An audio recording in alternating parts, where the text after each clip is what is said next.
Welcome to William Knowlin's The Bark-Covered House. This is chapter 9, and again, this is early 19th century Michigan, the memoirs, the remembrances of William Knowlin as he grows up in really backcountry Michigan, which points us right to what's happening in the 18th century, earlier on in more of the eastern United States. So, here we go. Chapter 9, A Summer Hunt. Father and I went hunting one day. I took my shotgun loaded with half a charge of shot and 3 rifle bullets, which just chambered in the barrel. So I thought I was ready to shoot at anything. Father went ahead and I followed him. We walked very carefully in the woods, looking for deer. We went upon the sand ridge where Father saw a deer and shot at it. I recollect well how it looked. It was a beautiful deer, almost as red as a cherry. After he shot it, it stood still. I asked Father in a whisper if I might not shoot. He said, "Keep still." I had a very hard word to do so, and think if he had let me shoot, I should have given it a very loud call at least. I think I should have killed it. Father loaded his rifle and shot again. The last time he shot, the deer ran away. I went to the place where it had stood. He'd hid it, for we found a little blood, but it got away. It is said the leopard cannot change his spots, nor the Ethiopian his skin, but the deer, assisted by nature, can change both his color and his hide. In the summer, the deer is red, and the young deer are covered with beautiful spots, which disappear by fall. The hair of the deer is short in summer, and his hide is thick. At this time, the hide is most valuable by the pound.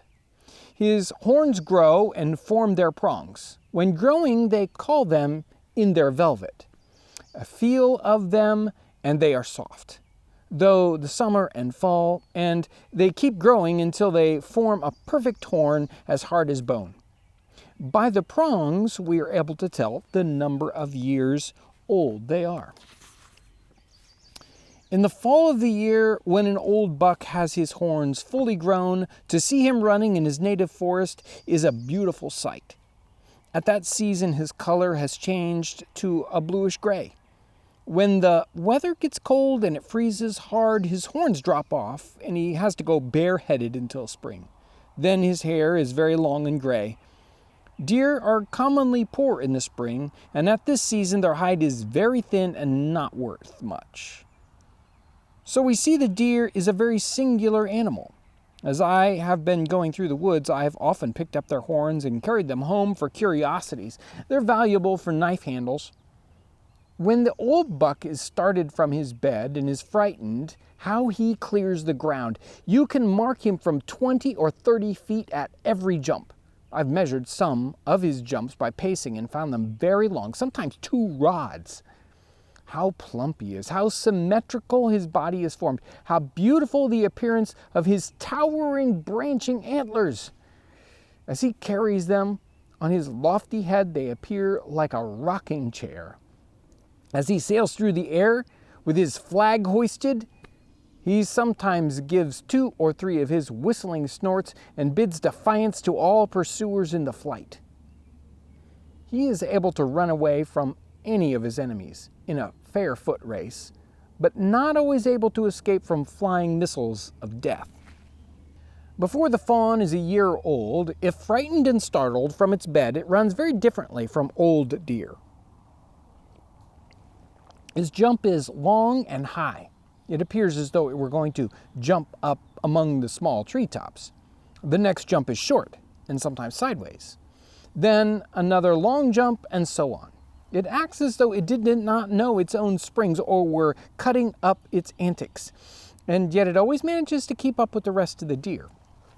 Father had killed some deer. He shot one of the largest red bucks I had ever seen killed. After this, we wanted meat. Father said, "We'll go hunting and see if we can get a deer." He said I might take his rifle and he would take my gun. For some reason or other, he had promoted me. Maybe he thought I was luckier than he. We started out into the woods south of our house. I went ahead. There was snow on the ground. It was cold, and the wind blew very hard. We crossed the windfall. This was a strip of ground about 80 yards wide. It must have been a revolving whirlwind that passed there, for it had taken down pretty much all the timber and laid it every way.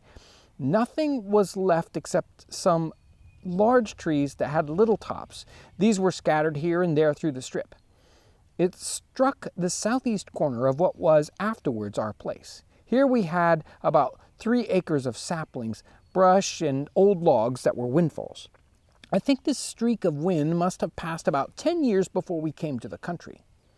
It came from the openings in the town of Taylor and went northeast course until it struck the Rouge, that's the River Rouge. After that, I have no knowledge of it. In this windfall had grown up a second growth of timber, saplings and brush, so thick that it was hard work to get through and see deer at any distance. We got south of the windfall and scared up a drove of deer, some 4 or 5. The woods were crackling and snapping all around us. We thought it was dangerous, and we were afraid to be in the woods. Still, we thought we would run the risk and follow the deer. They ran but a little ways, stopped and waited until we came in sight, and then ran a little ways again. They seemed afraid to run ahead and huddled up together. The terrible noise in the timber seemed to frighten them. The last time I got a sight of them, they were in a small opening standing by some large old logs. I remember well this day just how the place looked. I drew up the rifle and shot. Father was right behind me. I told him that they didn't run. He took the rifle and he handed me my gun. He said, "Shoot this." I shot again. This gun was heavily loaded and must have made a loud report, but could not have been heard at any great distance on account of the roaring wind in the treetops. The deer were still in sight. I took the rifle, I loaded it, and I shot again, and then we loaded both guns, but this time the deer had disappeared. We went up where we had stood, and there lay a beautiful deer. Then we looked at the tracks where the others had run off and found that one went alone and left a blood trail, but we thought best to leave it and take home the one we had killed. When we got home, we showed our folks what a fat, heavy deer we had, and they were very much pleased, as this was to be our meat in the wilderness. A man by the name of Wilson was at our house. In the afternoon, he volunteered to go with us after the other deer. We took our dog and started our back tracks to where we'd left, and we found the deer but a little ways before we came across another one we had hit. It had died, and we took it home, thinking that we had been very fortunate. Here I learned that deer could be approached in the windy time better than at any other. I also learned the Almighty, in His wisdom, provided for His creatures and caused the elements, wind and snow, to work together for their good. Now we were supplied with meat for a month, with good fat venison, not with quails, as God supplied His ancient people over 3,000 years before, in the wilderness of Sinai or at the tabernacle, where 600,000 men wept for flesh, and there went forth a wind and brought quails from the Red Sea. No doubt they were fat and delicious. And the wind let them fall by the camp and around about the camp for some distance. They were easily caught by hungry men. Thus was the wind freighted with flesh to feed that particular people a whole month and more. When the terrific wind that helped us to capture the deer raged through the treetops, it sounded like distant thunder. It bent the tall trees in unison, all one way, as if they were agreed to bow together before the power that was upon them. When they straightened up, they shook their tops as though angry at one another, and broke off some of the limbs which they had borne for years and sent them crashing to the ground. Some of the trees were blown up by the roots, and if allowed to remain, would in time form such little mounds as we children took to be Indian graves when we first came into the woods.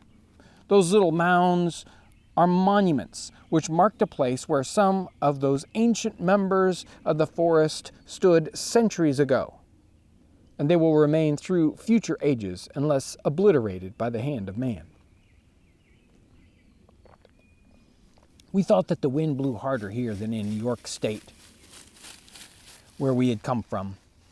We supposed the reason was that the mountains and the hills of New York broke the wind off. And this being a flat country with nothing to break the force of the wind except the woods, we felt it more severely. A hunting trip into the woods, and not a hunting trip for the fun of it, but a hunting trip for survival. And interesting here, as we hunt, if we hunt deer in this day and age, we always have very, very specific deer seasons, and it's always the fall. Deer are always kind of the same. We don't really think about that. In this time period, when people would, deer was always in season for these folks. There were particular seasons when the hide was very, very useful. So summertime, the hide is very, very thick, and then later on, it's not as thick, and so today we don't really think about that because we can only hunt them very, very for very specific times of the year. But interesting, he talks about deer recognizing their scents, and also this concept of if it's really, really loud with wind in the tops and the trees, then the deer can't hear you and you can approach them, and hunting is so much easier. Again, not something we necessarily think all that much about, but he gets to explain that here to us in the book. Such a great book. I recommend this one to anybody who has that. It's like, oh, I wonder what it was like in pioneer times, right? What was it like in the 18th or early 19th century for people on the frontier? This book is truly one of the best because it's so easy to read, written in a slightly later style because he wrote it in the 19th century, but writing about what happened in his youth. I want to thank you for coming along on this journey into 19th century Michigan, and I hope you have a wonderful day. Thanks for watching.